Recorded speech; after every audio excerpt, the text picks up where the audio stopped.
Dr. Eswaran, a common symptom of irritable bowel syndrome is bloating. And so, how can patients manage their bloating with their IBS? Yeah, thanks, Dr. Shapiro. That is a tough one. Bloating is one of the most common symptoms associated with IBS, and it's not in the criteria for diagnosis, but it's one of the things and one of the elements of IBS that often will drive patients to actually see a healthcare provider about their symptoms.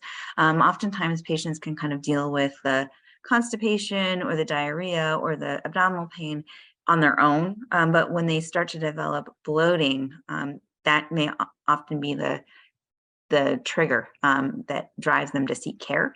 And I think it's because it's so uncomfortable, that feeling of being full, even though it is so common. Oftentimes patients will say in the beginning of the day, I feel well, I don't have any bloating or fullness, but as time goes on, as the day progresses, I either have abdominal distension. I often hear my patients will say, I look 6 months pregnant, or I have this feeling of having abdominal distension, or having this feeling of fullness.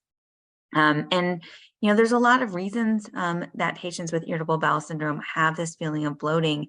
Sometimes it is increased gas production, but not always. And there's other tests and other medications or treatments that we can kind of use to ferret out and possibly treat bloating.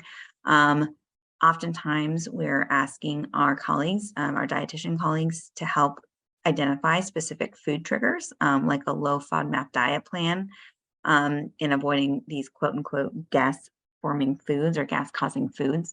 And that may be helpful.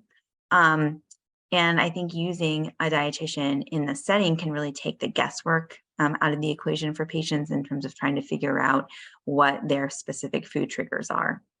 But I think and I hope that letting patients know that this feeling of bloating is very difficult to treat, but also that it's really common. Maybe I hope that it is helpful in just understanding that they're not alone in feeling this. I think that this is an area in IBS research that really needs to be addressed. And I'm hopeful that in the next few years that we're able to offer patients a little bit more in terms of bloating treatment.